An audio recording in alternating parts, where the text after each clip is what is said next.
regular 9 meeting of the Garrett Park Town Council.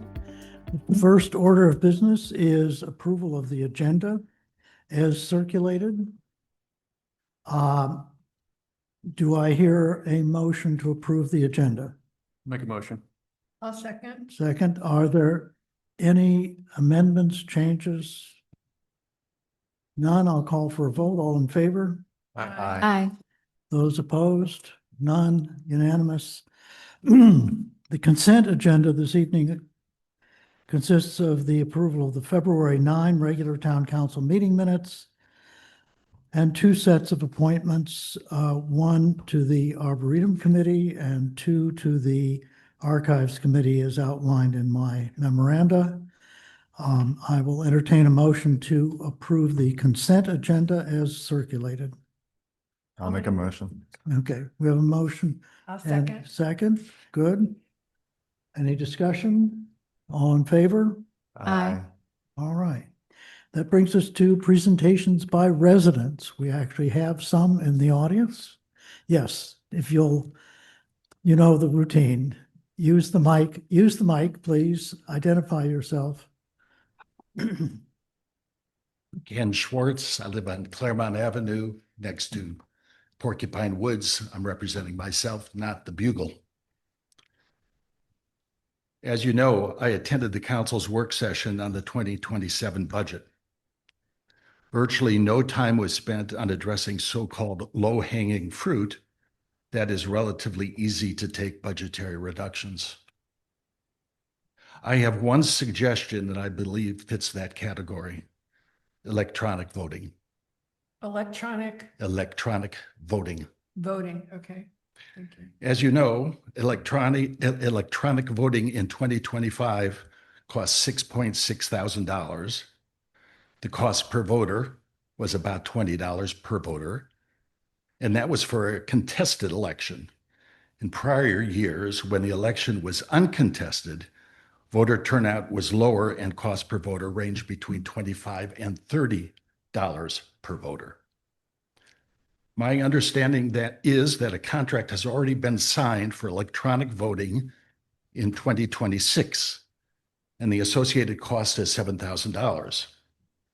I assume that at least $7,000 will be built into the 2027 budget base that will be presented to you, I assume, next month. I ask you, the council, is this truly a wise expenditure of town money? Wouldn't it make more sense for the council to discontinue electronic voting in 2027 and, if desired, give the election judges a sizable stipend associated with the extra 2 to 3 hours that they would need to work? Should the mayor or some council member consult with the election judges about this proposal? Of course. And I assume that the election judges would not object to a sizable additional stipend, let's say about $300 each. And with that additional stipend, it would still save the town $6,000 per year. Are there negatives associated with this proposal? I could think of only one. Counting the ballots by hand will take an extra 2 to 3 hours. So instead of an announcement of the voter preferences in the early evening, it'll be in the late evening. Is that a big deal? I don't think so. And I don't think most residents would think so. If you agree, I suggest you instruct town staff to assume that electronic voting is not continued in 2027. Otherwise, I assume it will be included in the 2027 budget base you receive next month. Thank you for considering this request. Thank you, Ken. Can you send that? Your statement? Could you send that to afterwards? Or everyone, or? Yeah, mayor and council. Thank you. Are there any other presentations from the audience, from residents? All right, we will move to the next item on the agenda, which we had hoped to be authorization of an execution of a lease with the Garrett Park Swimming Pool Association. We have just two elements that are still somewhat up in the air, one of which is appropriate amount of insurance coverage. I've received guidance from the council previously on that and intend to adhere to it. And we will simply see what the pool board has to say. The other issue has to do, I'm sorry, there is a sub-issue on insurance. The pool board has pointed out that the renewal date for their insurance is February 1, and we had given them until the end of December to comply with a higher insurance level. I assume I would have your approval to accept the later date, which is later by 32 days. I believe that was part of our original instructions, Oh. leeway. Yeah. Yeah, that leeway should be built in. And we will let you know how the remaining negotiation, which should be brief, transpires. It may be that you will have to have a special meeting for the sole purpose of authorizing the execution of the lease. Is there anything further from the council on that? Was there a second point, or is it just the insurance? No, the other is maintenance. And I think that the instructions of the council were clear, and we'll just pursue that as well. Yeah. Just on the insurance side, maybe to eliminate any doubt at all. I think that, I don't want to speak for all the council, but I think that I'm comfortable moving that date from December 31st to, as Jerry Lee pointed out, the leeway to whenever the renewal is in February. And I suspect that, I don't want to assume, but I suspect that we're okay with that as Agreed. the council. Chris, was there another insurance issue or just the date issue? The amount, The amount Yes. was also an issue. yes. So it's not And just I- about the date. I think the council instructions on that were clear, and I do not consider that I have any leeway, nor would I particularly want any in terms of that issue. Okay, thank you. Yeah. I just wanted to be clear about what the issues remaining were. All right. So we're moving right along. Introduction of proposed ordinance 2026-3, the driveway, what I'm going to, for shorthand purposes, call the driveway standards ordinance. Barb has prepared, as usual, a careful memo. Barb, would you summarize that for us, please? You single version of this during the 2024. That should take place in June of 2024.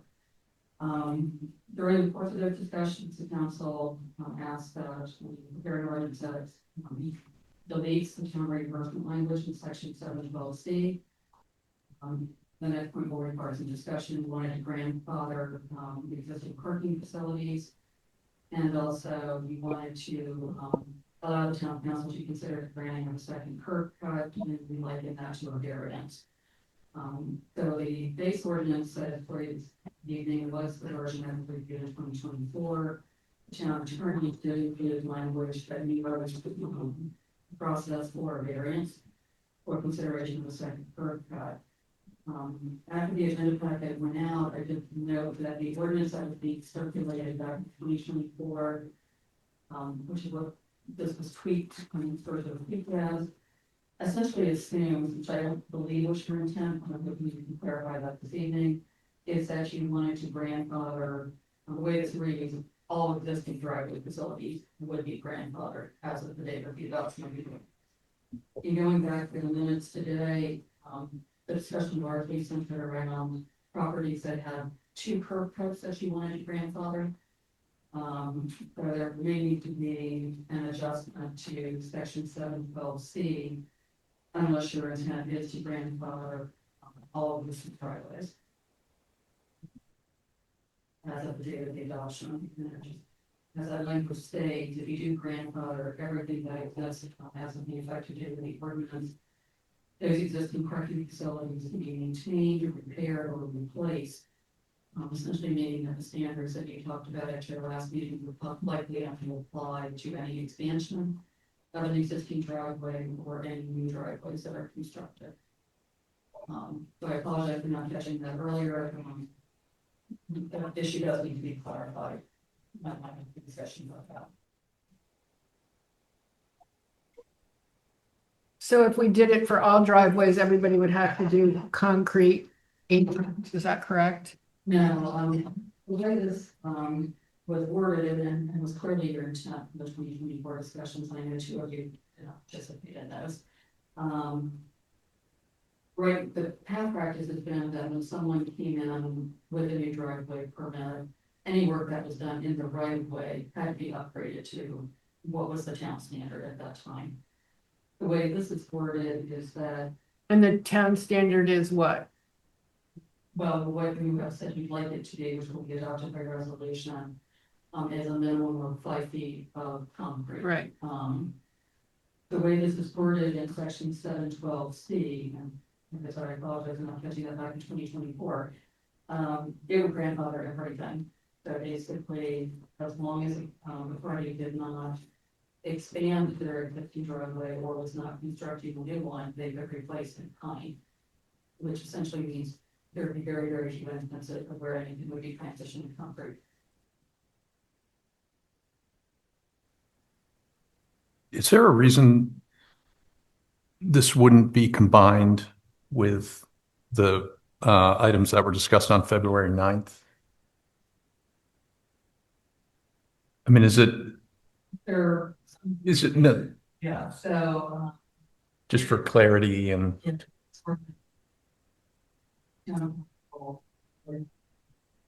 or require to establish new standards, which are the ones you talked about. What's proposed is to introduce this ordinance tonight. The ordinance would incorporate the standards that were discussed at the last meeting, but we don't have it in writing yet. So this ordinance needs to be adopted, so the intention as stated in the memo would be, when this ordinance comes before you for Right. adoption, the resolution adopting the standards. Same time. Yes, right. They would have the same effect. Okay. But we don't have them to review tonight concurrently with this introduction. No. How soon will they be ready for us to review?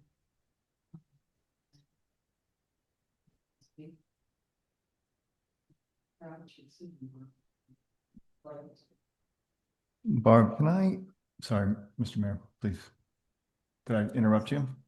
Sure. Barb, I was looking at one item that caused a little concern for me was section 712 C. I'm sorry, it's D. And it looks like there's 10, basically there's 10 subcategories on D. I always get a little bit nervous when there's language such as other factors as may be determined by the town manager. I know that that's there for an intentional reason, but I also can see some issues with it being a little arbitrary, meaning if there's a way to pin these down, like what would those be? If it wasn't the first 9, what would we envision so that we can circumscribe what 10 is, or if we think that, in other words, having it specifically laid out in 10 as opposed to other factors? It just seems a little bit too broad for me at this point. Also note though that when the town council is considering setting for what that same list of factors applies, So you could also be constraining yourselves, Right. but if you'd like to do it, it's Regarding the second curb cut, I don't think a public hearing would be necessary for that. I mean, I would imagine folks will justify why they want the curb cut. They're going to complete the online form to require them to then come have a public hearing and then a decision in writing. It just seems unnecessary to me. I wasn't here for the discussions back in 2024, so I'm I recall, was a desire of the town council so that they could avoid setting precedent. That they would have to put in writing what, the rationale was. As I indicated, it was discussed as akin to a variance. We can certainly change that. But we were operating on discussion back in 2024. was did the council discuss at that time a desire for a public hearing from someone wanting second curb cut? No. So matching the variance was the, Yeah, I had brought it up in the past and thought that it was analogous to a variance and as such should have a hearing like we normally would for a variance, just to memorialize everything, get anybody's opinion who may not have had a chance to do anything previously. is that still the opinion of the council? Yeah, I don't think we discussed the hearing. Specifically, we talked about having it be similar to a variance process. That said, I'm not particularly interested in adding too much bureaucracy to the process. That's sort of what I'm getting at. Yeah. The other question I had, and was the 90 feet. Is that a standard number? So this is 712 E. Considered by the council for a property with frontage on a street of 90 feet or more on a case-by-case basis. Can you just clarify, Barb, what that is getting at?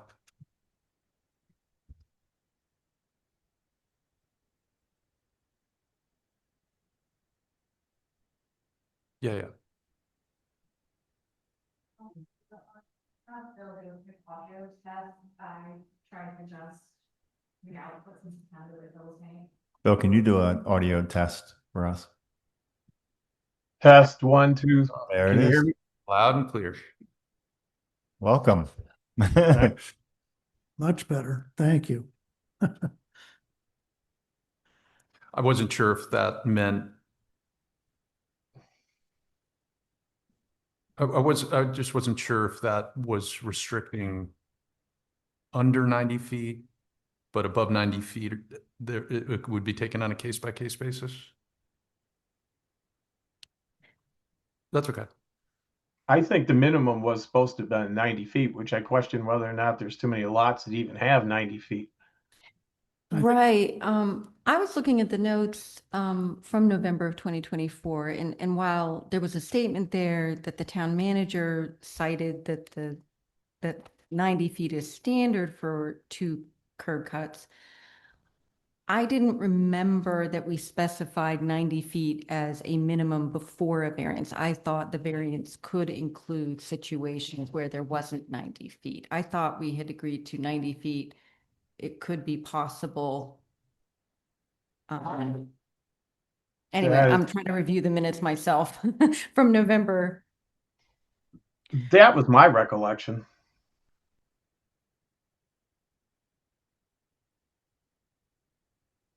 Well, as drafted, the rule is that there shall be no more than 1 curb entrance per lot, period. The only exception, and it will be considered on a case-by-case basis, is when the frontage on a street, singular, is 90 feet or more. That I think I can count the number of lots in Garrett Park that would even be susceptible of meeting that standard on fingers of two hands.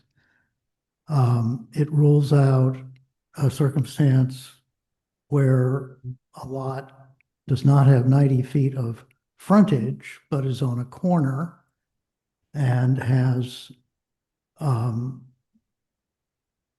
just pick a case out of the air, 270 feet of road adjacency, and fronts on 3 streets. So I think that's a very constricted exception. And I don't know what would be lost by simply striking the whole frontage clause and saying that exceptions would be heard on a case-by-case basis.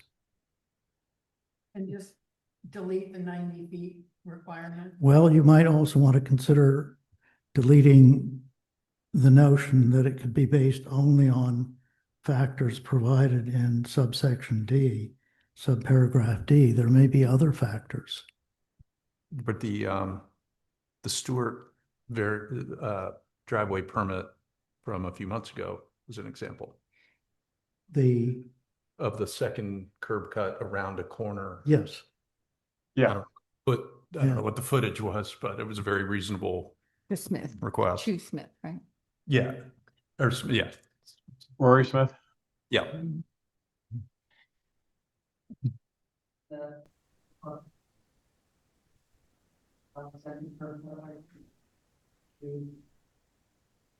there is no cost to this.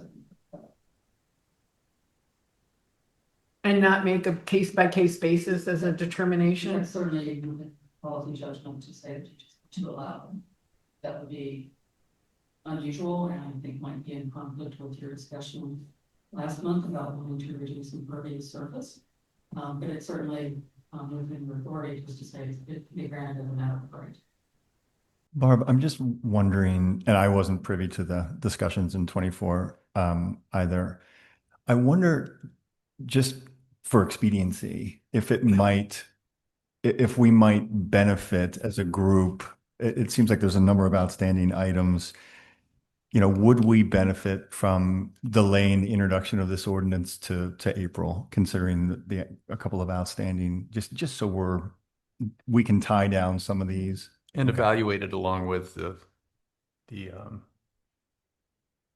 other The regs. portion. Yeah, the very. Yeah.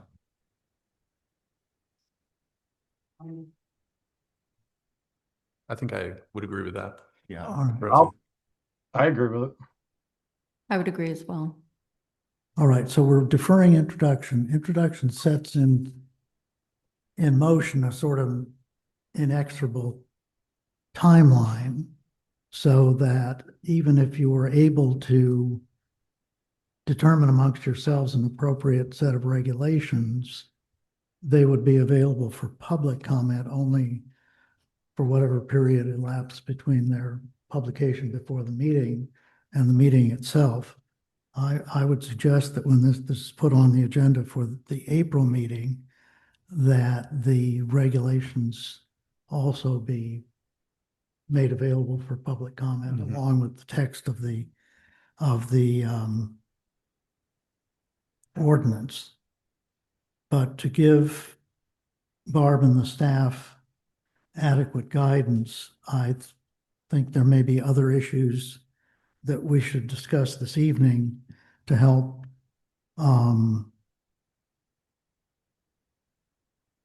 form the proposal for next month. I would wonder, for example, item A, subsection A, speaks in terms of constructing, expanding, or replacing an access driveway facility. And D refers only to for the permits only to constructing or expanding. It raises an ambiguity as to whether repair also requires a permit.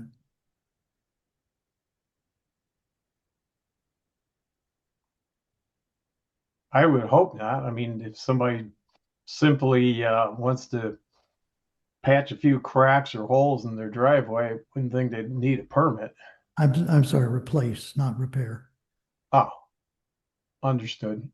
I I think agree with that, sorry, Phil, I think that's almost subsumed in the category of grandfathering. Barb brought up a really good point. Is it, are we grandfathering every situation or solely the one event? In other words, if you've got something in place by the certain date, you're grandfathered. If you want to replace it, you can replace it in kind. I think it's almost related to that. And I think that's a decision that we have to make.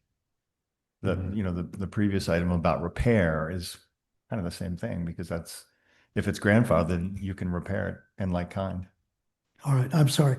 I raised that ambiguity inadvertently. I was comparing A and D. There is a related issue with respect to the grandfathering provision C, but let's just first deal with A and D. Do we want to repeat essentially the same elements, construction, expansion, or replacement that are mentioned in A, in D as well? Because as currently drafted, only construction or expansion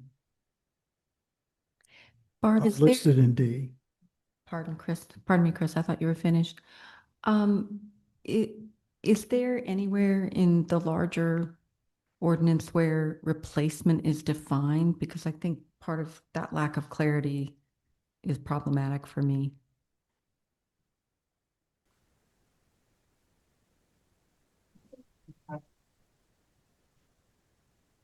You were doing some, clarity with three, what should be, we don't really, that's not right about it.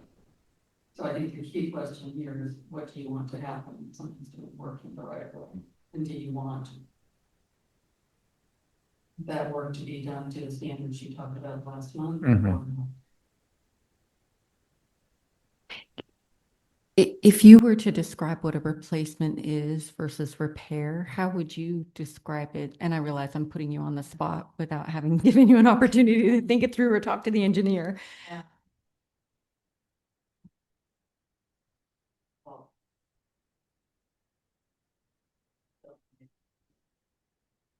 replacement would be you're digging everything out, pouring entirely new asphalt. My layperson said. So removal and replacement, a removal of what's there and replacement. Replacing in And kind. repairing is you keep what's there, but you're patching or resurfacing perhaps.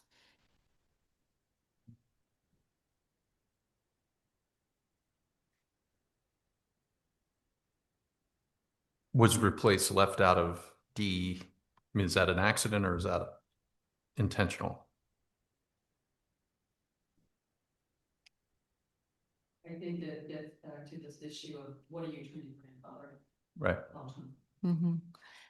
Right. And, going back to the grandfathering question, I don't know about you, Phil, but it was not my memory that we were only grandfathering the two curb cut situations. I thought we had a fairly lengthy conversation and George Miller may have even done some survey work on our behalf to estimate the number of unpermitted driveways around town. So just as a hypothetical, if someone had a driveway and you have no record of a permit as to when that was permitted, are we going to proactively reach out to that resident and force them to upgrade it to the town standards if we're not grandfathering unpermitted driveways that exist now? The maintenance piece 2 years ago were any properties in town that had two curb cuts, whether that was a circular driveway, two actual separate driveways, which we've done quite a few of. That is what they surveyed because that was staff's understanding at the time. Okay. What you wanted to grandfather regardless of current status. Okay, but there Yeah. was also some estimate of how many driveways in town existed that didn't have a permit on record that you could find, I thought. It was the two. It was just the two curb cuts. I, Okay, yeah, I believe it was the curb cuts. okay. So there was not an estimate of unpermitted driveways. We, two curb, every car status, so the guys went in on, the state, got it out of the, properties that have two curb cuts, whether it's a circular driveway or two separate driveways. We did not bother checking to see what the permit status was, because the council's direction at the time was you did not, you weren't concerned, but they were. Okay. So is there anything else that might be covered by a general grandfathering rather than a specific grandfathering for the two curb cuts? Well, this doesn't address two curb cuts. So in the practical effect of that, is that the standards you talked about last month, basically if someone meaningless. What we would have to do if someone applied for a permit, is basically assess the condition for those driveways at the time, make sure there wasn't an expansion during the project. But the majority of driveways then inherently would stay exactly as they are today. But isn't that, I guess I don't see why it would render them meaningless because we're talking about future work to the driveways. The way this reads is basically, I think it depends what you mean by future work. Right. The intention is to have residents upgrade to the standards you talked about last month. When they're now doing work in the right of way, then this language should be different than it is. Because what this would basically say is that whatever was there could be replaced in kind. So there would be this asphalt apron. Right. This may be a bigger issue than you can, talk about it, or give everyone a chance to think about it and talk about it next month. Yeah, Barb, thank you so much. The way you're clearly laying it out. I wonder if for a future discussion, we might want to delineate explicitly in the language between the driveway and the concrete apron, because I think that there was a consensus that that we would like to see for a number of different reasons, right? You don't want the snowplow breaking up the asphalt. There's a number of different beneficial reasons for the town, aesthetics aside for now. But if we delineate between the asphalt driveway and the apron, if they have an asphalt and an asphalt, you can replace asphalt driveway with asphalt driveway, but the actual apron itself, I think we may need to be a little bit more explicit in our delineation between those two. And I think right now we conflate them, right? Yeah. So Barb's point is a good one, right? Yeah, It's like, yeah. if it's an asphalt apron, it's going to be an asphalt apron when they do it new. Right. Yeah. So I think, yeah. But thank you for it. Yeah.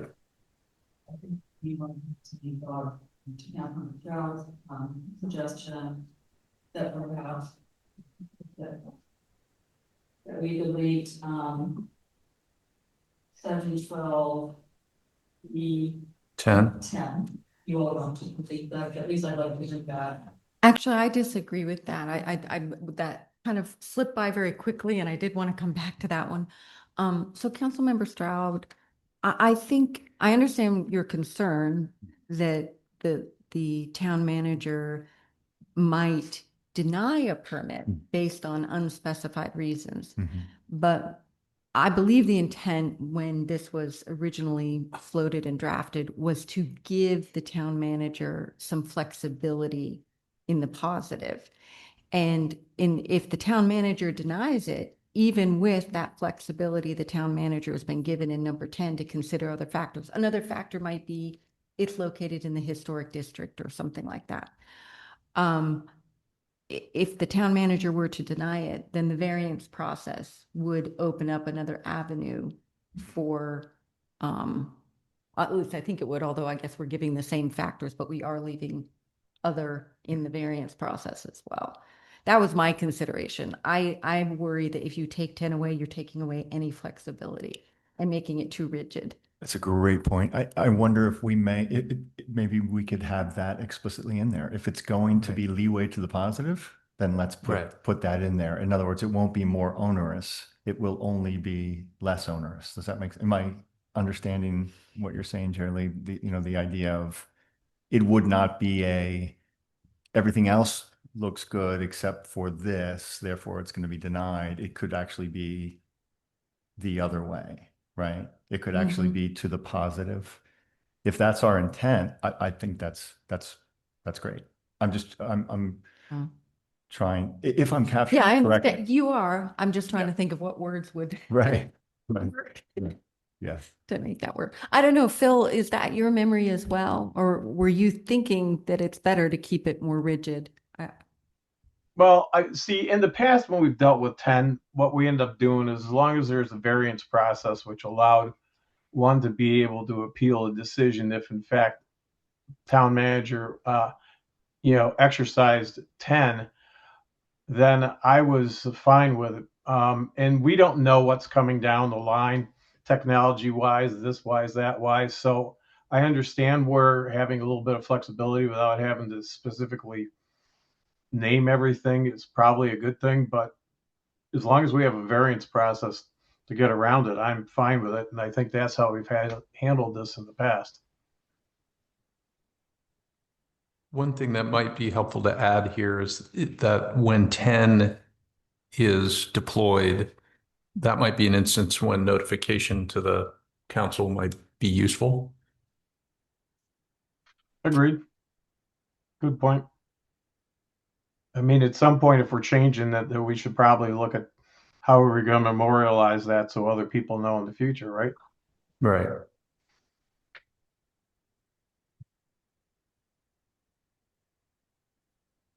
I certainly see Mr. Stroud's point. I've argued that side more than a few times in my life. But I think there's at least some type of way of addressing it should it happen. That would be my thought. Mhm. Perhaps the wording could be something along the lines of other factors that may, um, Well, what's wrong with the consent of the council be determined? so then we're taking it out of the town manager. So then we could just change it to the end of determined by the town manager in consultation with the town council. Or we could also put the mayor and town council there. I mean, that is what I happened think- with I the think- two most recent. I think you need two things. You need But only after flexibility. they appealed. Right. You need flexibility. I'm thinking of one of the more recent additional curb cuts was to accommodate at A tree, a private mobility, tree, I always forget a the mobility. PC term, mobility impaired Mhm. individual. That's not on Right, this not list. listed. Mhm. If it were deemed to be an additional factor that should be taken into account, should it be applied by the town manager on their own motion or with the consent of the council? That or any other additional factor that isn't in the Right. If laundry it was list. outside of nine. 1 through 9, Yes. Right. it would involve input from town council, mayor and council. Yeah, maybe the town manager in consultation with the mayor and town council. Although I would think say- I think for now, it's only necessary that you make clear your aim and that don't agonize over the wording. That can come in next Sure. next year's. Sure. But something along Audience those lines for 10. Next month's proposing. I would say we've now named at least two specific instances that perhaps we could add to the list of 9. I do think something along the lines of addressing mobility and or access issues for those with mobility impairments or something like that, as well as locations related to Garrett Park's historic resources might be factors that we should just go ahead and list up front. Changes in standards or, I think we want to be careful not to list too specifically. I know, but those are two issues that are not at all addressed Yeah, in what we right. currently have.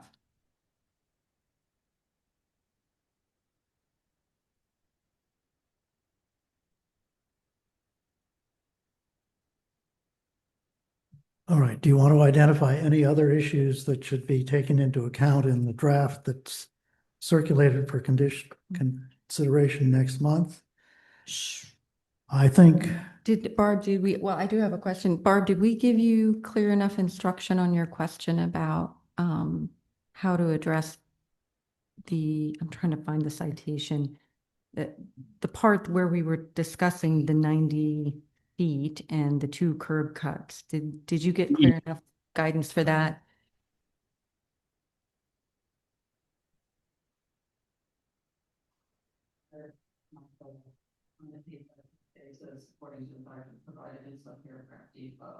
Okay. I'm okay with that. I just wanted to make sure because there was also a discussion of removing it entirely. So I just wanted to make sure that we were all still on the same page as to where we want to go with that one.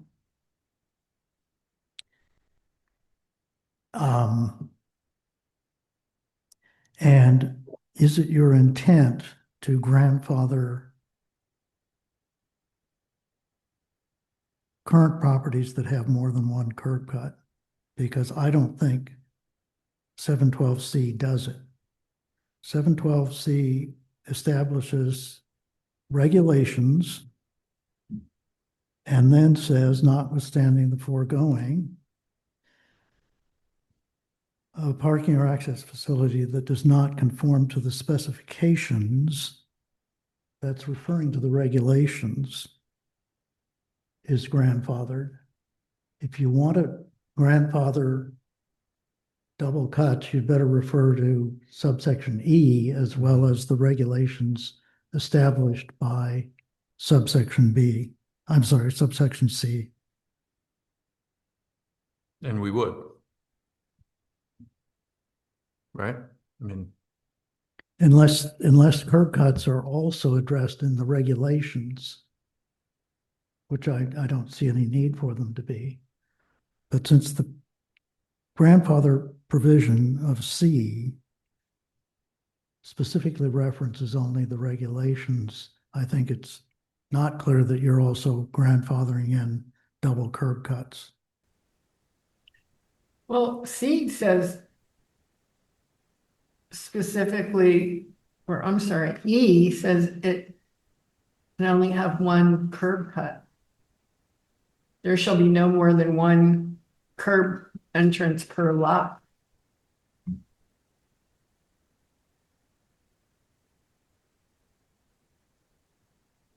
That would be going forward, wouldn't it? And then it says, however, it can be, the second one can be considered on a street. That's the 90 feet that we talked about striking. I think there were two different issues here related to grandfathering. One is, did you want to, which I did you do, wanted to grandfather any property that has 2 curb cuts, which we do have a list of those, regardless of current status. The other, I think, is the language, which once again probably does need some refinement in 712C, is that if and when you adopt the new driveway apron but February, certainly I think you want to avoid triggering people being non-compliant from the moment there's new standards. So those are the 2 grandfathering instances that I recall being discussed. I think that still leaves the open question of, are you grandfathering? You're not saying someone that has to upgrade to concrete now. If someone then goes forward and does work in the right of way, is that what triggers the upgrade? But I guess. but it depends. It would depend on what the work is, right? That comes back to that replace, repair. Place. I mean, I think what we're trying to accomplish is to get rid of the asphalt curbs, right? And the driveway aprons. That's our goal. Point correctly, my grandfather properties that have 2 curb cuts now, regardless of current status. That was the prior direction from the council. Yeah. I mean, if that means we're not going to require people to tear up their driveway and to adhere to this, then yes. Could we just, instead of saying specifications, just say conform to this ordinance?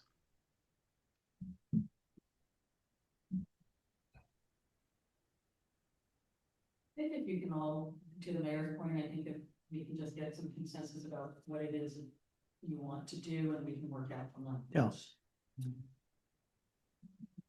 Now, Do you want a provision in E that is parallel to what you have in C, namely a grandfather provision?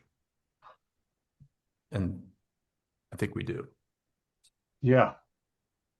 right? Right.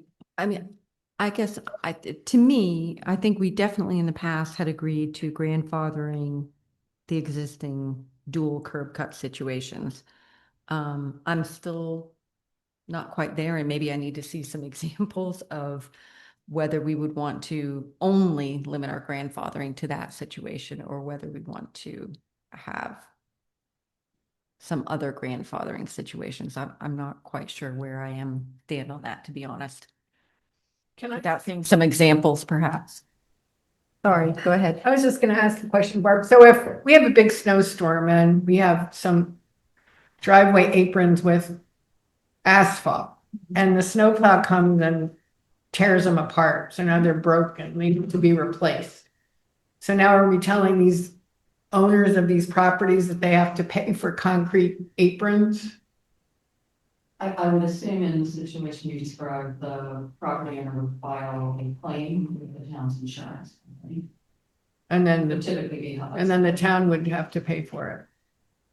it would be reviewed by our insurance company. They make the determinations in those instances. But the Has that insurance ever- company wouldn't necessarily require that they get replaced with concrete, which is No. more expensive than asphalt. I just don't want to keep spending money and time and effort on trying to preserve these asphalt curb, aprons because they fall apart. And so that's kind of what I'm concerned about. I think as we talked about last month, the standard that had been in effect goes back to 2017, 2018, so Gene Swearingen's tenure as town manager. Under that scenario, and what had been happening, since that time, when someone came in and was applying for a permit to be worked in the right of way, just to be clear, if it would work outside of the right of way, we don't regulate that. Right. Then they wouldn't be required to upgrade the concrete at the time they were doing work in right of way. But I thought the town was paying for that. There was a reimbursement provision. So there was a cap, so we didn't just pay whatever someone submitted, there was an amount. A few $1,000s. That language that allowed for that, at least some payment by the town was directed by the council to town. Right. Right. So we're not doing that anymore. We would not be doing it. As this ordinance is drafted currently. Thank you. I've got a couple other things that I saw in here. One was that on section 714 specifications, well, actually the first question is, are we going to get rid of a lot of that or not? And the other thing was it cited in the second to last sentence, it said 1984 county code, and I'm not sure if 1984 is still applicable.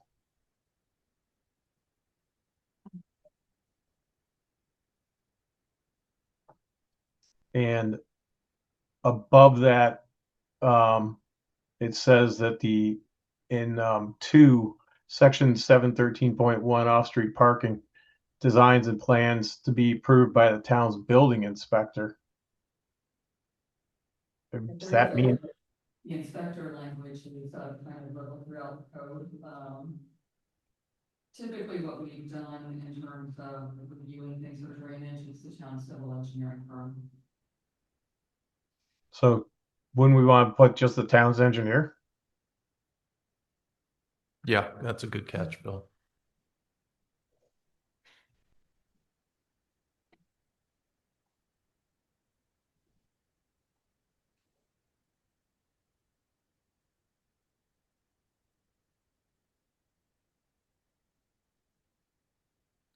Barb, is the material in 713C1 that is being stricken, is that to permit row houses?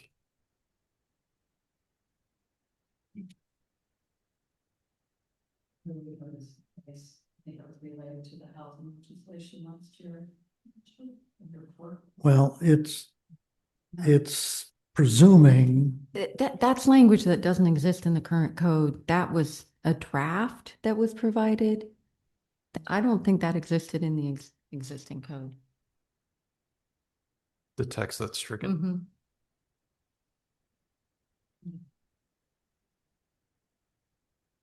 Maybe I'm. well, the typical legislative draftsmanship is such that a provision that isn't in bold and is Right, in strike through suggests that it's a part of our current right. code. And I may be wrong, but I believe that there was a draft version of this that we reviewed. It is in the current code. Okay. So this is in anticipation of the passage of the Starter and Silver Homes Act or something similar, which prohibits indirect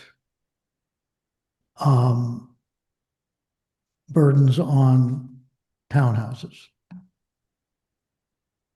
I'm not sure we need to anticipate that that's going to be passed. It seems to me that unless and until it does, we can keep this provision.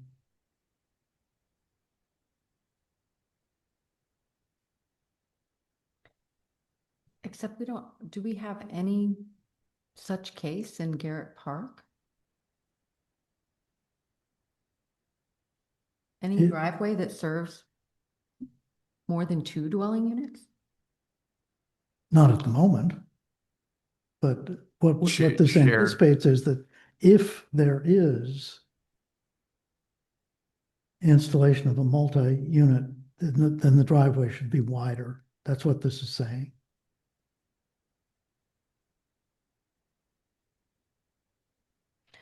I mean, The it only makes reason to sense. The only reason to strike it is to assume that something Oh, that On we the would allow order- it to be smaller. on the order of the current housing proposals that include indirect restrictions would pass, And if it passes, Because- we can deal with, because that would be regarded as an indirect restriction. You're requiring a row house development to have a wider driveway. With Okay, I see your point. But that's an access driveway, right? It's not everybody's driveway, and it would also address off-street parking, right?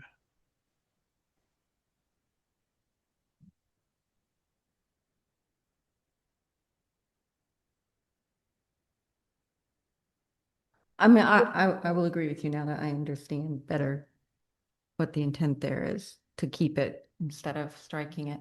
This is sort of anticipatory compliance. Mhm. I'm not sure it's necessary. Mhm. I'm sorry? Yes, leave it in. Yeah, that's right. Leave it. Yeah. So Barb, the central issue that you need guidance on is whether or not the language in C should mimic E, right? I still don't think that we've addressed that. Are we grandfathering as we do in E, the double curb cut on C, or are we grandfathering everything? I think that's the key question, right?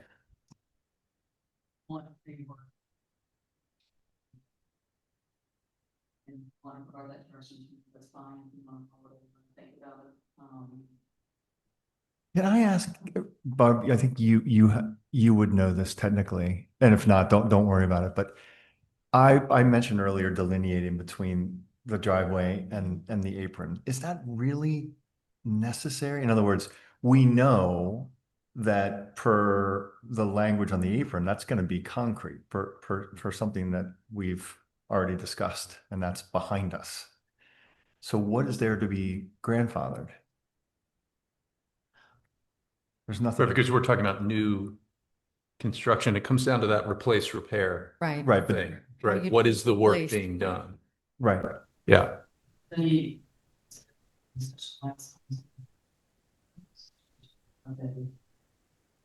20 foot right of way, we're not going to do 20 feet of concrete.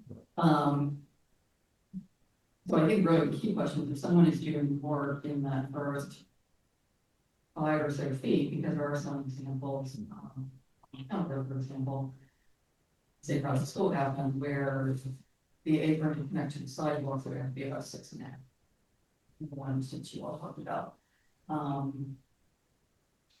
You know, if someone is doing work in that portion of the right of way that would fall under what you all discussed last month, does that trigger an upgrade to concrete? I think is the key question for you all. Whether that gets answered tonight or you just continue the discussion next month. But I also think we need to define what the work is. Mhm. Repair is different from replace. If it's replace, I would lean into, you gotta upgrade to the standard. Yeah. If you're repairing, no, but we can, that maybe for us to, So yeah.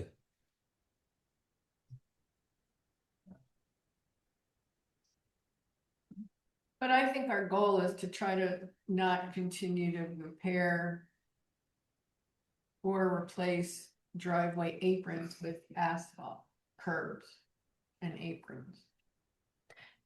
That's what we're trying to accomplish. Is that right? Everybody? Replace, not necessarily repair. Yeah. Replace. Yeah, I think if because you- remember, when you say we, it's the owner is paying for this, not the Right, but town. that's what the town council is trying to accomplish. But not in the, I just want to be careful about if I have an asphalt driveway Right, and I need to repair it, with an for- apron. right, In the right of way. in the right of way, Yeah, that I wouldn't have to spend the money to upgrade it to concrete. Because I'm just repairing a chunk that got lopped off. If I'm replacing, if I'm building a new driveway, then I have to adhere to the standard.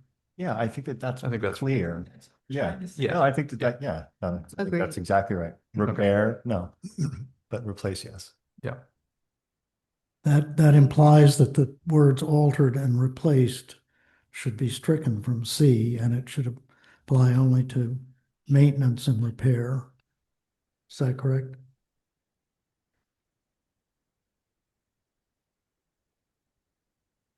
Maybe, I think it could be well, altered is confusing, but maybe maintained perhaps, maintained and repaired. You're right.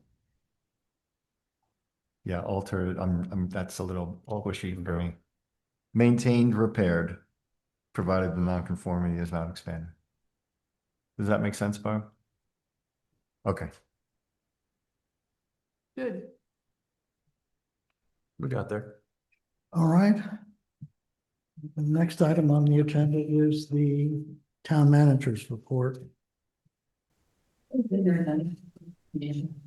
For month of February, all of the review items I would call one to your attention, which is that allocation was made for contingency amount in the amount of $2,872 to address the shortfall in the person's account. I think we did process payroll today. There'll probably be another allocation in the contingency account. One of the main speakers did a couple hours of overtime with the weather and nothing happened. February 22nd, February week. We did have a pre-construction meeting for the Endo Park construction project with the county erosion and sediment control inspector. It does sound like once Keller Brothers, which is a contractor is working with us on this project, gets going. If they estimate it will be 6 to 8 weeks to completion. At this point, they're kind of ordering supplies and things like that. So I don't have an exact start date yet. Thanks to Councilmember Deutsch for sending me some a written document this morning. You have the Cambria Field renovation. Jason Azar, civil engineer, received that as well. He expects to have a draft bid package for the town to review in the next few weeks. And then the last item I have is the Maryland Department of Labor has announced that the state, namely North of the insurance program, will be collecting the required contributions. To see if the truck begins with the first payroll in January 2027. This legislation we had a couple of years ago. And the start of collecting those contributions was delayed. Obviously, there was significant federal amount of people going back more than a year, as well as federal contract. What this means for the town is that, we will be required to make a contribution to the trustees set up by the state on an annualized basis. Right now, based on our current staffing and their wages, will be roughly $2,500 a year that we will be contributing to the state. Is that new money or just different allocation of the same money? No, it's a new program in the state that we're required, regardless of the number of employees you have to participate in. Thank you. Barb, can we jump back to Cambria real quick? So I know that was just sent over today, although a lot of those items have been part of the scope of work for a long time. In addition to the bid package, and we talked about budget last week, but now that we've got this identified scope of work, assuming Jason doesn't have any clarifying questions, hopefully that can get us some budget estimates as well. And then I think as part of the bid package preparation, we really should develop a timeline working backwards from the close of the pool, which is the desired start date, to make sure we just stay on track to get this project done. Okay, thank you. And I'd like to try to encourage us to get bids from small local firms as opposed to big expensive firms that might be working in multiple states or counties. I just think we should, with these little projects, it would be great if we could find a competent contractor that is a kind of local, smaller company, if possible. That concludes my report. I'm happy to answer any other questions you have. Oh, I did want to mention too, I did pass this out. Late this afternoon, I did receive an update from the architects. I made copies for you of the information I was sent today. So those are basically providing updates on their coordination with the MEP structural and civil engineers. Thanks, Bob.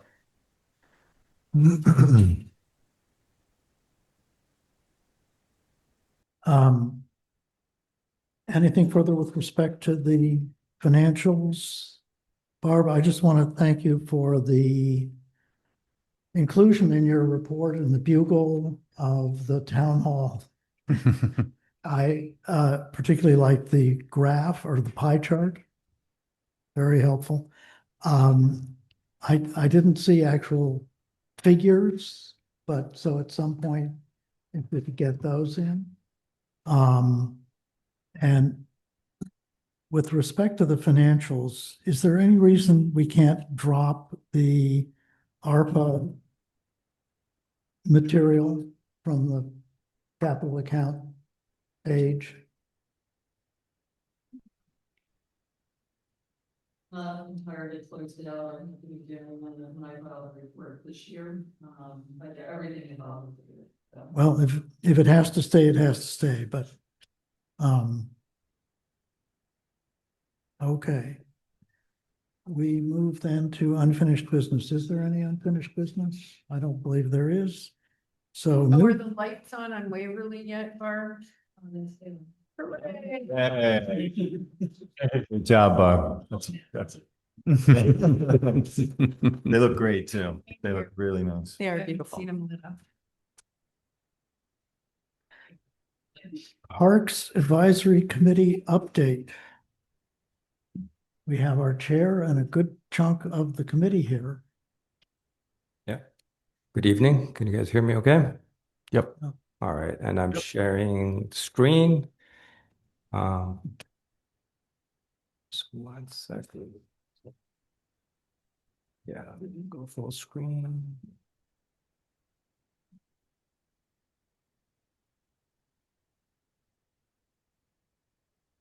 Okay. All right. Good evening, Mayor and council members. Thanks for allowing us some time to present to you. The Park Advisory Committee's been busy since it was appointed. We have been working away. So just wanted to give you an update tonight in terms of what we've been doing, some of the findings that we have, and some recommendations. So as you all remember, POSCO last year, the previous committee, did a survey in terms of identifying different areas in the town which could use some improvements.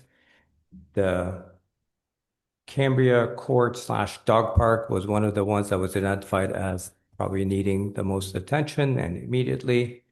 So we took that on as let's see what the town feels about it. So what we did was we organized 2 town forums to solicit feedback. So these town forums were held on January 13th and February 11th. And what they consisted of was going through an outline of where the current dog park and Cambria Court, and it's the same thing. We just called it both names so that everybody understands what the space is, and Manny's woods that are next to it. We defined the area and we just solicited input. We just wanted to get ideas from people, what they wanted to use that for and what they can see happening in there. We didn't really have any kind of direction or directive. We just wanted to get feedback. So both town meetings were well attended. We had 33 people attend the first one and 17 town residents attend the second one. They were about an hour long with a lot of good feedback, input, very, very positive and engaged folks. And then we then opened it up to submission of recommendations through email. And we got a lot of those. So based on those 2 meetings, that the inputs that we received right at the meetings, and then with email, which we got a lot of, we have over 75 inputs from town residents, which is pretty impressive. So some of those inputs through email were 1-page, 2-page with graphs, recommendations, analysis, ordinance. So a lot of great feedback. A lot of people took a lot of time to submit the input, which is great. We're very appreciative of that. And what we found out was that, there was a lot of interest in doing this. So that was exciting for us to hear. So all the inputs that we received so far are compiled in one document, all the emails, all the town council meeting or town forum meetings were included in one document. It's 54 pages and increasing as we kind of gather more. So what did we hear back from them? Oops. I'm trying to get this thing away from my view. There we go. All right. So what are the things that we heard back? Safety priority. There was pretty broad agreement that the former tennis court that's there right now is of significant disrepair and needs some attention to do safety concern with chunks of asphalt coming off, holes, and so on. Well, we also heard from folks that were very interested in having a multi-use place, a flexible use, so that there's a couple different things that are taking place in that space. It is a pretty large space, and a lot of feedback did signify that people are interested in having more than just a dog park or having multiple uses. And we'll see some examples of that coming up. We did hear a lot about separation of uses, separating dog park use from any other activities so that the dog area is constrained. And then we also heard from a lot of people very, very engaged in this, and they wanted to see this space be really thought of as a multi-generational thing and what's going to happen to this town, what are future uses for it. So a lot of passion about that. It was very good to see. There was a lot of strong ideas, a lot of engagement, but I think we also heard back that we want to have this reflect the overall town, not just some voices. We wanted to get more and more engagement. That's why we've had 2 town forums, emails, and then we'll talk about next steps. So we want to solicit as much input. And then neighborhood impact. That's also a big concern of how this is going to affect the neighbors around it. And we'll talk about that a little bit. So that was the high level. All right. So what did we hear? So we tried to kind of categorize it in terms of recommendations that we get. And this does not add up to 75 because there were some that were just recommendations on specific things. So we got 26 recommendations on active recreation, 18 on dog park, social gathering spaces, and buffer infrastructure. And we'll kind of break it down in the next slides. All right, so active recreation. Again, that's the most inputs that we received.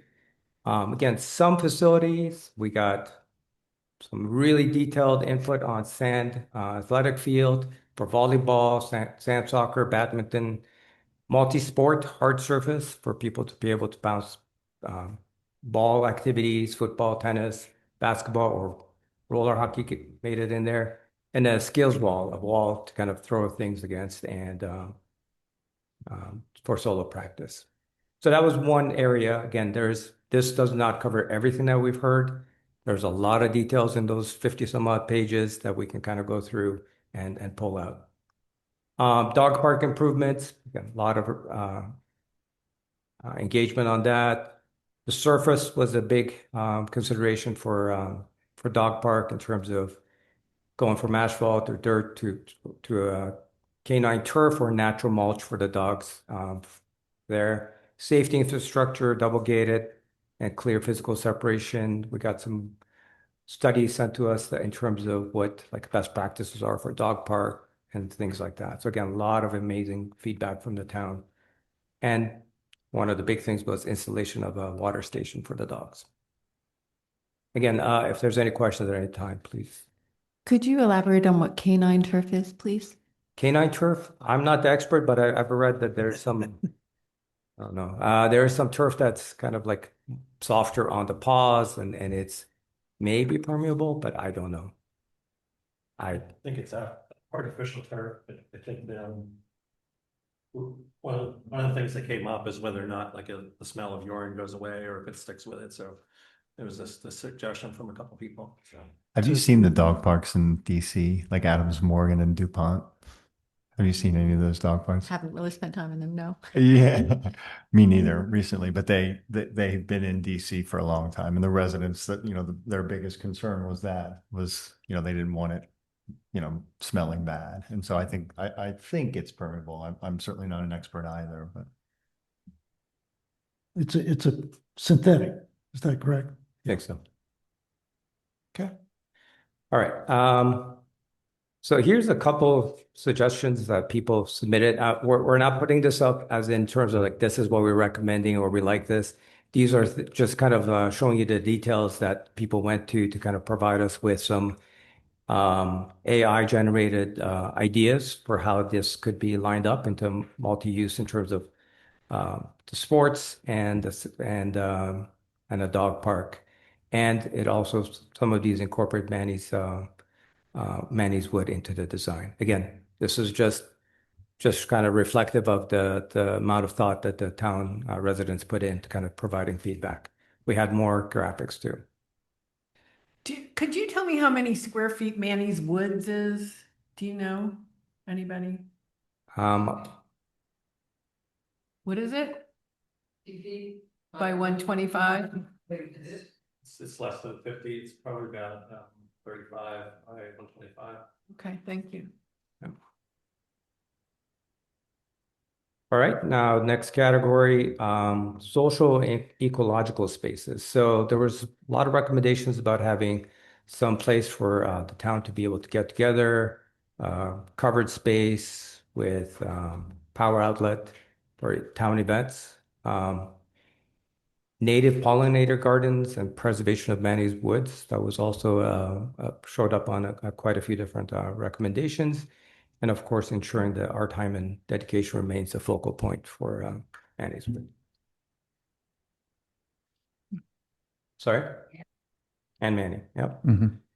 So again, a lot of good responses in terms of making the best use of that space. And then the last one was in terms of technical and neighbor constraints. There was ideas about recommendations that we should look at, things that are related to utility access, make sure that any kind of use of Pepco and Verizon is considered. Stormwater in terms of runoff from any kind of development, and then quality of life. There are neighbors surrounding right next to the space across. And there was a lot of concern about privacy and then parking management. How much parking will that generate in that space? How will it be managed and how will it be um, dealt with? So again, those are main concerns. Again, a couple more examples of what were submitted as examples. There was more. Just wanted to throw up a couple of examples.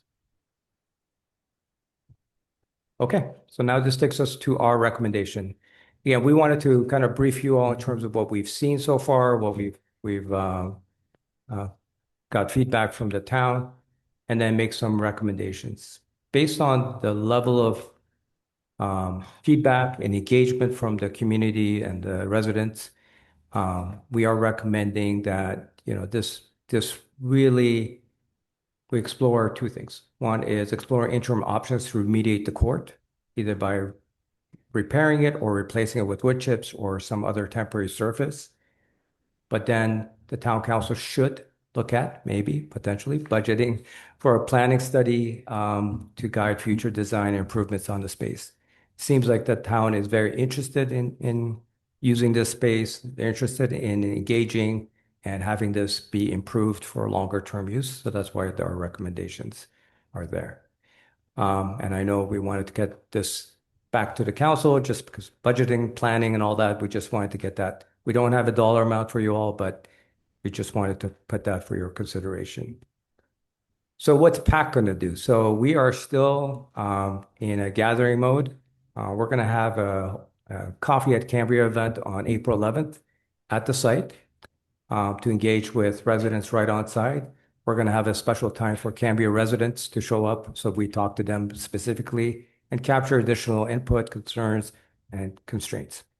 We're going to continue going through the materials that's been proposed, refine them, and come up with further recommendations that we can maybe support any kind of planning engagement that you all do. So if you engage somebody to design this, the PAC kind of stands ready to gather more input, to resident engagement, to kind of help focus this into the next step. So we are your eyes and ears and collect information and help refine it, and we'll work with town residents. That's our recommendations to you all. That's all we had to present tonight. Anything for you, Stephen? Okay. Thank you. I know a lot of work has gone into this, and the response rate, as I've observed in the past, is very high. A lot of people would be very envious of response rates at that level.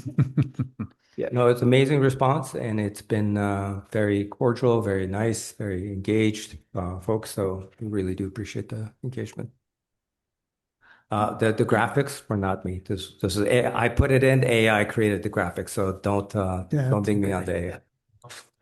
Yeah, Yeah. We'll turn you into the data center police. Do you have any kind of time frame as to when you'd like to get somebody on board to start the design and when do you have any, like, is this for 2027 or? So I think that's in terms of council, in terms of budgeting for the planning session. But if you guys have the money and you want to engage, I think our committee would be able to kind of help solicit more information and gather it and do recommendations. But it really depends on the budget for that. And when we could get started? And any other, if the town council or mayor would like us to focus in a different way, we'd be happy to do. But this is our just current recommendation. I think I like the way these recommendations are distilled very clearly and succinctly. The first one, so I think Naveed's right. The second one would relate to the 27 budget, whether we want to put money aside for some sort of planning study to be done to kickstart the process for that space. The more immediate, and this, Naveed hit on it, but just to reiterate, this was far and away the most consistent area of consensus in all the feedback was something has to be done to address the court sort of short term, an interim patching or fix full removal of the court and put wood chips in until something else can be decided. But I think that's a more pressing issue for the council to be thinking about, and possibly even with funds available now. Yeah, I was going to say, I mean, isn't that also an FY27 budget Maybe, or it's Issue. something that, unless we have excess money now? well, but I mean, I think we should consider what money is available now. Has anyone done any kind of outreach in terms of estimating the cost of remediation, such as removal of the current asphalt turf? Removal of all of the current asphalt, which is 2 levels. The original one, and a topping which was put on in the 80s and began deteriorating a good 20 or 25 years ago. It's accelerated recently and is probably a lesson in adding new surfaces to old because it didn't adhere well. So removal of everything, carting it away, would probably be something on the order of $30,000. Would The, that, the reason we don't want to do that, however, is that if any of these potentialities that involve paved surface come about, the way the county looks at it, once you've taken the current surface away, is, oh, it's all permeable surface and you're proposing to put in impermeable surface, and the requirements just go through the roof.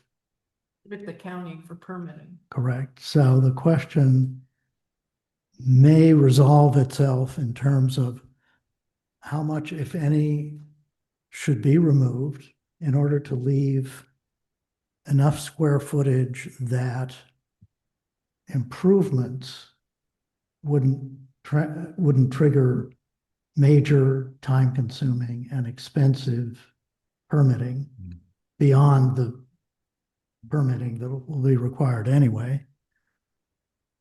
And if a certain amount is left, is there a sort of temporary fix to increase the or decrease the hazardous nature? In other words, depending on what comes back from research into that, it could be that that interim option is simply, so there's a hole. There's a hole that's come open where the B&O tank is, and it's sort of getting bigger. So Right. potentially the interim option is patch that, stop that from continuing. But there are some answers that are needed regarding what amount of surface could be removed without triggering the county process for permeable surface permitting. Is that right? What would happen if we just took some of the wood chips on the lot next to the pool and spread it over this area, the dog park area? Well, then you're covering up dangerous spots. And Right. as the wood chips deteriorate, you have hazards that are now hidden. Oh, At least now we can see them. There's chunks of mean- port. Something as simple, I've discussed it before, but I think something as simple as, some Saccharine or similar concrete mix might be a good first start, because you could basically patch it, level it, and then that would allow you to keep the impermeable surface. Because if you just look, for instance, at what David had brought up, one of the things was a sand court and another type of hard court would look like. And I would think that by having the square footage of a hard court currently, we probably wouldn't want to diminish that too much for fear of getting into this whole permeable surface thing. So a quick and easy concrete or, small concrete patch might be able to help us a lot. but could it go over where the thing is sinking into that? Yeah. It could. Yep. Okay. On the issue of the other, I've been fortunate to have a front row seat to a lot of the feedback and discussion. So, you know, and I know we talked about this a little bit at the budget meeting, but I think, you know, what's presented here is more than enough justification to budget a planning study to, you know, do what the town is clearly asking us to do, which is figure out what the best use of this space is. Have you kind of discussed what the objectives of the planning study would be? What the what? The objectives of the Objectives, planning study right. would be as a committee? So I think based on the feedback that we got was that the multi-use, so a dog park and another usage, and maybe including parts of Manny's Woods. We'd have to kind of study how the dimensions would work out, how they could all live together while maintaining the privacy and the regulations that are associated with that area of Manny's Woods. So there's a lot of things like in terms of you'd have to look at Manny's Woods, the ease, the use, the access for the utilities, or can we build on that? What are the dimensions and how these would all kind of coexist together? Again, we can bring back some ideas of how these could potentially work together, but I think it would take a professional to kind of look at all the regulations and requirements to come up with a plan, how to implement it. Just, Could you? yeah,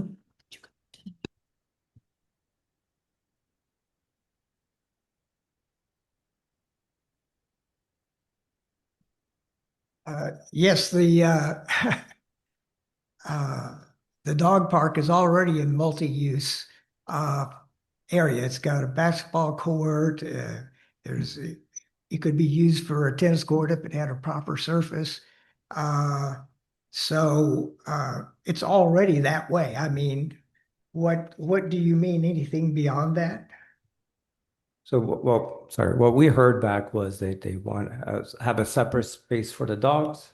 The majority of the people, they want to have a separate space for the dogs and for usage because having, what we heard was usage, safety in terms of dogs interacting with people, feces on the ground, that doesn't bode well for other usage. So that's where we heard a lot of feedback in terms of separating the two uses. Well, by usage, I see in your chart, it's parties.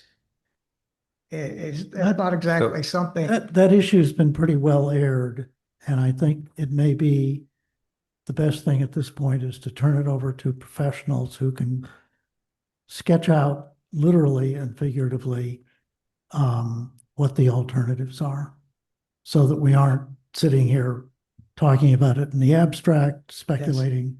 That would be more rational for sure. Thank you. Thanks, sir. Okay. Yeah, I'm Anything, yeah, sorry, Mr. Mayor. anything further from the council? I would be supportive of PAC's recommendation to, I think the planning study is a logical next step, irrespective of, you know, where we end up. I think the planning study will be beneficial and informative. I would support it. Do we need a survey of this whole area before we do a design, or do we have one? We have adequate ones to certainly go to a planning stage. Oh, good, okay.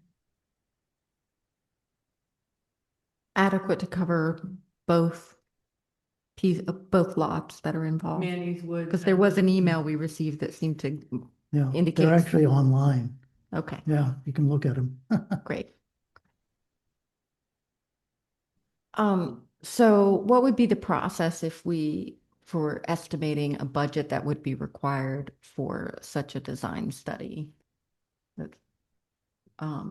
Is the committee proposing a process? Are you asking us for how much money we're willing to put forward? So I don't think we've looked at what that kind of study would look like. If that's something you guys be interested in us doing, we can do that, or you can kind of, I don't know if you have a better process for estimating that. I know I was kind of involved in the Yandell process, and that took a while. So anything we can do to kind of help move this process along, we're happy to support.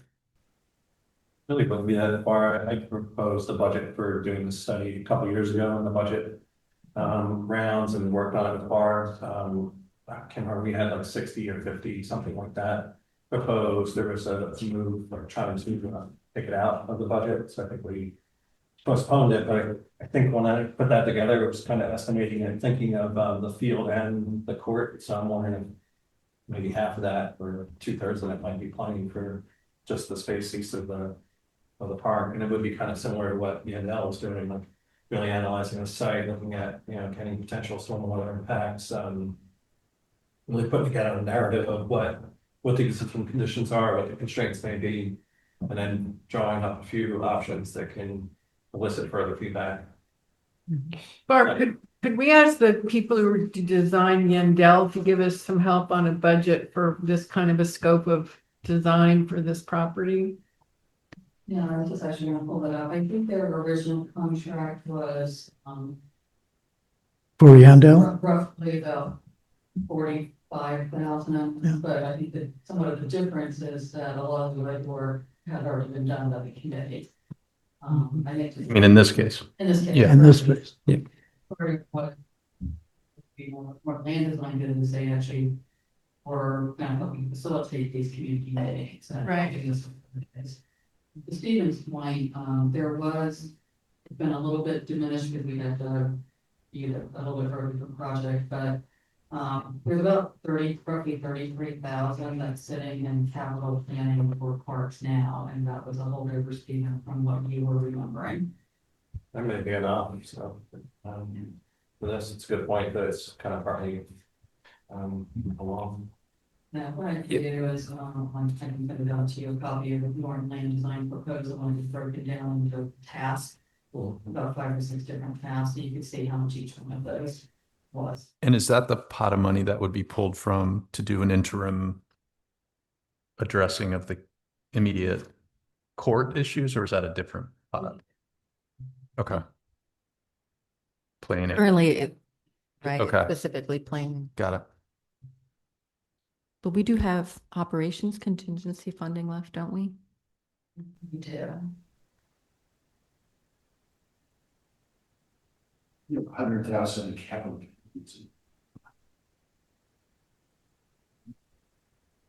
Yeah, to Jerry's point, there is roughly $27,000 in operating contingency.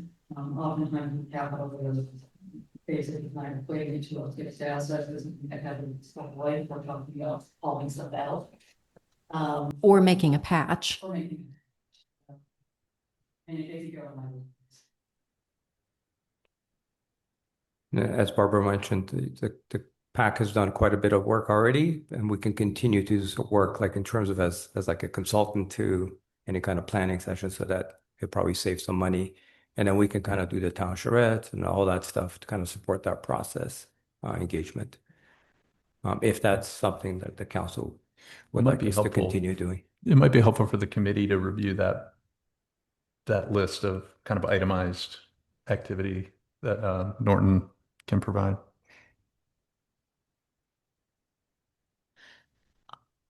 Well, going back to the first remediation task, perhaps as a council, we could ask the town office to ask the maintenance crew to propose 1 to 3 options for addressing the safety issues. And we could consider the operations contingency as a potential funding source for that. Would that be reasonable as a path? I'm fine with that. So am I. Patches that Bill was describing might be something that town staff maybe to just do themselves, if they get small enough, but if it's too big, they can just outsource. So. yeah, I think it's gonna be too big. I had a brief discussion with the and staff setting it for this meeting. Okay. It's gonna require beyond work capacity. But I think getting their assessment and some suggested options would be helpful before we expend any funding on it. Well, one thing I'd like to propose they look at, and maybe they would naturally, is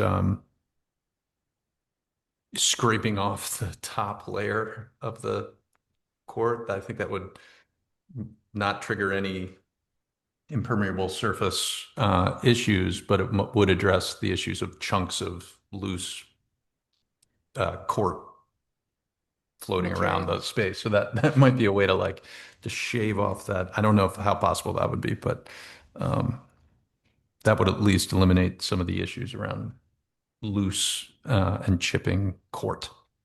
Be worth asking them, it's called milling. All of our streets get paved that way, like an inch and a half. Yeah. Yeah. Just get that top layer, which is the crumbling one, off. It's called milling. And so milling would remove that free throwable asphalt. Yes, throwable. It could. Yeah. I mean, I think we gotta, I don't really know what it's like under there except for the spots where you can see it. So yeah, it doesn't look great. Yeah. No. It's a good point. Yeah. Not worth doing. Maybe. Anything further? I just want to say I appreciate the work the committee's done to get all this feedback and how sensitive you all have been to the valid concerns raised by immediate neighbors and the sensitivity to that. And it's been a deliberate and intentionally sort of intentional process to get to this point and inclusive. And it's just been a real for me, the first experience with this type of process in town, really, it's been really wonderful to see. And I think it's the right approach for something that clearly people all over town care about, and there's strong feelings on all sides. And so careful, intentional approach is the right way to go. And so thank you for that. And not to beat a dead horse, but I just want to echo the sentiments, not just the presentation here, but also hearing about this in real time. This process it's been open, it's been transparent. I think Lisa's point on inclusive, just commend you on the thoughtful and deliberative approach that you've had for this. And thank you for your time as well. Appreciate it. Thank you so much. We'll pass that on to the committee, and thanks to our town council liaison also has been very helpful on all the steps in communication.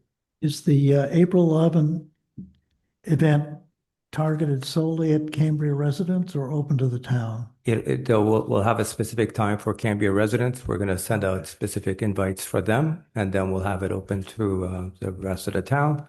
We'll have coffee, and we'll be there. So In that case, if we could get this and posted on the town website. yeah, I think we've been, with Chris's help, we've been very diligent in terms of putting all our minutes, everything that we've had for the town forms, put it on a website, and we put up some communications, just let everybody know. We'll do that.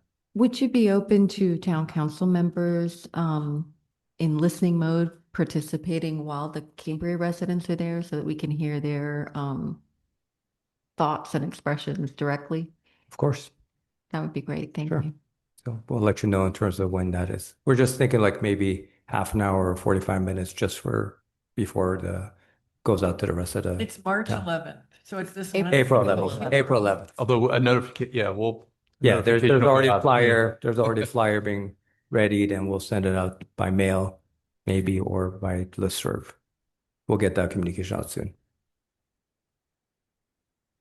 Okay. Thank you. All right.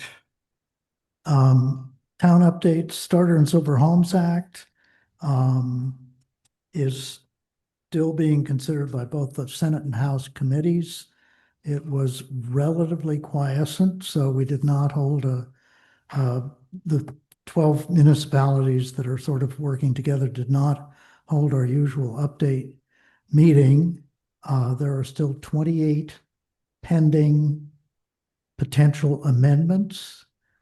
We filed a second letter, we being the 12 municipalities, repeating and enlarging upon the points we made in our first letter in terms of the adverse impact on municipalities, and argued that, among other things, the very existence of the fact that there have already been so many amendments, some of which have been accepted as friendly, others of which are still up in the air, is itself an indication that this legislation is not ripe for consideration. So our primary point is that it should be deferred, and the next year before the next legislative session should be spent in consulting with municipalities and other stakeholders to come up with a more refined proposal for next year. And we still have our fallback positions in terms of, if it does go through, exemptions for small jurisdictions, exemptions for jurisdictions that are on the National Register of Historic Places, and the other recommendations we made earlier. So that's just a stay tuned. Town hall renovation project. Well, we got this sheet this evening.